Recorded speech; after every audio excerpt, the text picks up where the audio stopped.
ప్రేక్షకులకి ఆ లలితాంబిక అమ్మవారి యొక్క అనుగ్రహం పరిపూర్ణంగా కలగాలని మనస్ఫూర్తిగా కోరుకుంటూ ఈరోజు మనం చెప్పుకోబోయే టాపిక్ ఏమిటంటే గురువు మారుతున్నాడు మే 1వ తేదీ నుంచి. దాంతోపాటు గురుశనులు ఇద్దరూ కలిసి డబుల్ ట్రాన్సిట్ అంటారు. ఈ డబుల్ ట్రాన్సిట్ వల్ల మనకి చూడండి, ఏదైనా ఒక మన పర్సనల్ చార్ట్లో కూడా 2 గ్రహాలు డబుల్ ట్రాన్సిట్ ఒక భావాన్ని కనుక వీక్షిస్తున్నాయి, అందులో ముఖ్యంగా మేజర్ ప్లానెట్స్ శని గురువులు వీక్షిస్తున్నా, శని గురువు కలిసి ఏ నక్షత్రాల మీద సంచరిస్తే ఎటువంటి ఫలితాలు రావాలన్నా ఆ గ్రహాలు ఎక్కువగా నిర్ధారిస్తూ ఉంటాయి. ఎందుకంటే గురువు జీవకారకుడు, ఎట్ ది సేమ్ టైం భగవత్ సంబంధంగా చెప్తూ ఉంటారు గురువుని దైవానుగ్రహంగా. శని ఈజ్ కర్మకారకుడు, అంటే కర్మ భగవత్ సంబంధించిన ఎనర్జీ, ఈ రెండు కలిస్తే వచ్చే result is double transit. So ఏ లగ్నం వారికి, లగ్నం తెలిసిన వారు లగ్నం నుంచి చూసుకుంటే, లగ్నం తెలియని వారు రాశి నుంచి చూసుకోవచ్చు.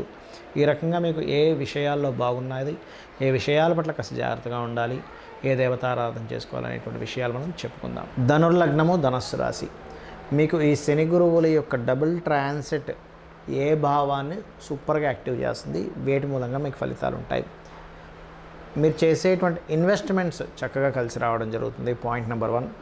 రెండవది పాయింట్ నెంబర్ 2 కనుక చూసుకున్నట్లయితే విదేశాలకి వెళ్దామని చేసే ప్రయత్నాలు ఫలిస్తాయి. తండ్రి ద్వారా వచ్చేటువంటి ఆస్తి సంబంధించినటువంటి విషయం చాలా పాజిటివ్గా ఉంటుంది. ఇవి అదేవిధంగా గమనించుకున్నట్లయితే మరి ఈ డబుల్ ట్రాన్సిట్ శని గురువుల యొక్క పూర్తి ప్రభావం వీటి మీద పాజిటివ్గా ఉన్నప్పుడు మీకు ఈ ఎనర్జీ మరింత బాగా ఫ్లో అవ్వాలి. ఈ ఎనర్జీ ద్వారా మీరు అంటే ఈ డబుల్ ట్రాన్సిట్ ఇచ్చేటువంటి ఏదైతే పాజిటివ్ ఫలితాలు ఉంటాయో మీకు బాగా చక్కగా రావాలంటే ఇక్కడ 2 విషయాలు గుర్తుపెట్టుకోవాలి. ఒకటి, ఈ శని గురువులు ఇద్దరు కూడా మధ్యలో ఒకసారి వక్రిస్తారు. అలాంటప్పుడు ఆ ట్రాన్సిట్ యొక్క ఫలితం తగ్గుతూ ఉంటుంది.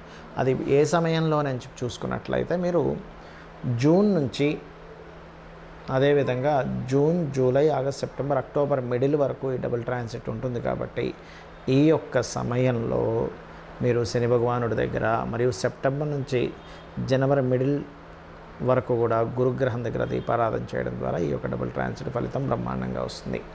అదేవిధంగా మీ యొక్క మహాదశానాథులు ఎవరైతే ఉన్నారో, అంతర్దశానాథులు ఎవరైతే ఉన్నారో వారికి కూడా దీపారాధన చేయండి. మరి డబుల్ ట్రాన్సిట్ అనేది కుటుంబ సభ్యులకి ఏ రకంగా ఫలితం ఇస్తుంది, మీకు మీ యొక్క రాశి ఆర్ లగ్నరీత్యా చూసుకుంటే కుటుంబ సభ్యుల యొక్క వ్యాపార అభివృద్ధినిస్తుంది. మరియు మీ సిబ్లింగ్కి ఎవరికైనా ఉద్యోగం దొరకట్లేదు అనుకునేటువంటి వారికి మీ సిబ్లింగ్స్కి ఉద్యోగ యోగాలను ఇస్తుంది.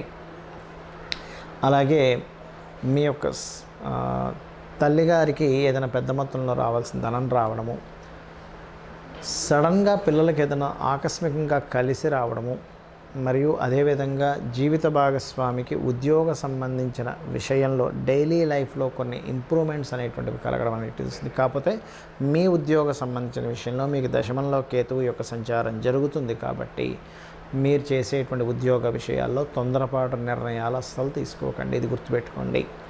అలాగే ఇక్కడ మరొక విషయం ఏంటంటే, మీకు ఈ ఫలితాలు మరింత బాగా రావాలి అంటే గోవులకి చక్కగా మీరు దేశీవాలి గోవుకి అరటికాయ, బెల్లము తినిపించండి. నవగ్రహాల్లో శని గురుగ్రహాల దగ్గర దీపారాధన చేయండి. దాంతోపాటు మీ యొక్క జన్మజాతకంలో మహాదశ, అంతర్దశ ఏది నడుస్తుందో చూసి ఆ గ్రహాల దగ్గర దీపారాధన చేయండి. మీకు ఇన్వెస్ట్మెంట్స్ రీత్యా, విదేశాల రీత్యా చాలా బాగుంది. కాబట్టి లలితా అమ్మవారి యొక్క నామాల్లో ఓం సింజానిమణి మంజీర మండిత శ్రీ పదాంబుజాయై నమః అనే నామస్మరణ చేయండి, అన్ని విధాలు బాగుంటుంది.